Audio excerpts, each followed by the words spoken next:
today we are in Cleveland, Ohio, and it's Christmas in July because we are going to check out a Christmas story house, a Christmas story museum. This is going to be a Christmas story all the way around. So I invite you to keep it locked and come along because we got plenty of space. Yeah.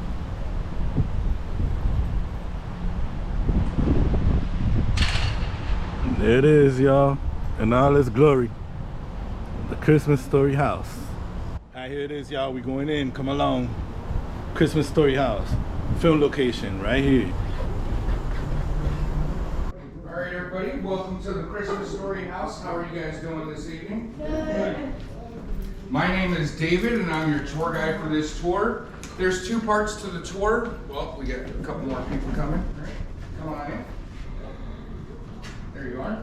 Now, Bob Clark went to MGM to see if he can get funding for this movie, and at first MGM did not want to give him the funding, but then later reconsidered as long as he did a sequel to a movie he previously did for him.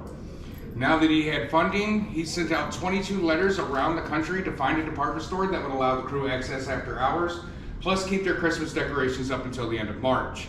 Only one department store happened to answer that letter, and that happened to be Higbee's in downtown Cleveland.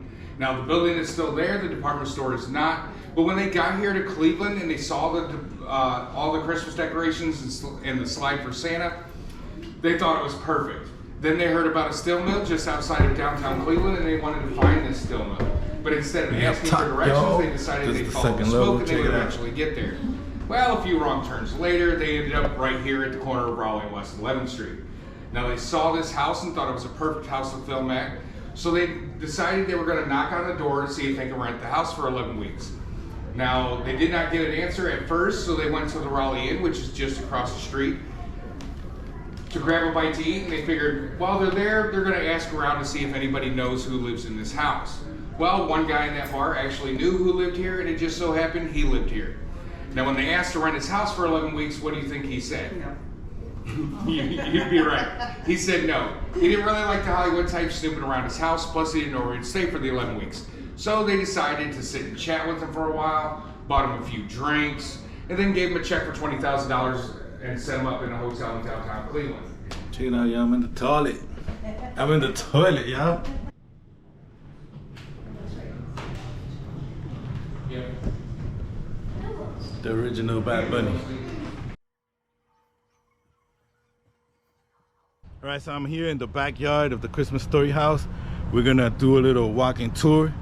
So I gotta go back in, but I'm bringing y'all along, so come along. All right, this here is our fan art wall, so if you have any fan art of your own and you wanna see if you can get it on our wall, contact our customer service on our website, send in a photo. If they wanna use that artwork, they'll contact you, have you send it in, and we'll place it on our wall. And then please take notice of that glass case under that Orange Crush sign there in the corner. That is a Lego leg lamp. If you scan the QR code on the front of it, you can place your boat with Lego and make that a Lego set, and then build your own Lego leg lamp at home. Now, 45% of this movie was filmed here in Cleveland. The other half had to be done in Canada. Can anybody tell me why? Yes, the real outfits that are in here, yeah, that's what the characters wore for the movie. Everything that we have in this museum is from the movie. We're going to talk about the Holy Grail of Christmas presents, the BB gun. Let's do it. This is one of 6 BB guns that was made for the film.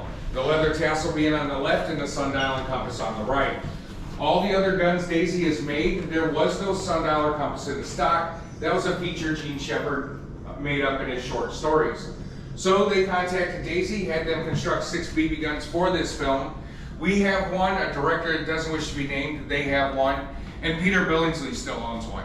The other 3, however, went missing after the filming of this movie. So if you happen to come across one and you think it is one from the movie, contact Daisy and they'll be able to tell you if it is one from the movie or not. If it is one from the movie, you have a collector piece for yourselves, or you can find a museum who's willing to buy it from you.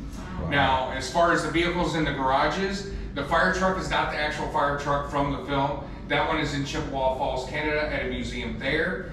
The old man's car is not the actual old man's car that he drove during the film, but it is the extra car that they used in the Higbee's Christmas Day Parade. Now that ends our tour for today, and I hope you all had fun on your tour and got all the photos that you wanted. We do hope that you come back here to visit us. If it takes you 2 or 3 years, you don't have to worry, I'll still be here. So this concludes the visit here in Cleveland, Ohio at A Christmas Story Town. It was mad fun. We're gonna close it up with the Bumpus house. We visit the museum, we visit the actual house, and this is the Bumpus house. There's also a gift shop. It was dope, it was amazing, cool. You can rent this house out for Christmas or even before the holidays. You can rent it out, up to 6 people are allowed to stay. So with that being said, make sure you like, subscribe, ding the bell, all that good stuff. And don't forget to see new places, meet new faces, and always leave a space for love. Peace.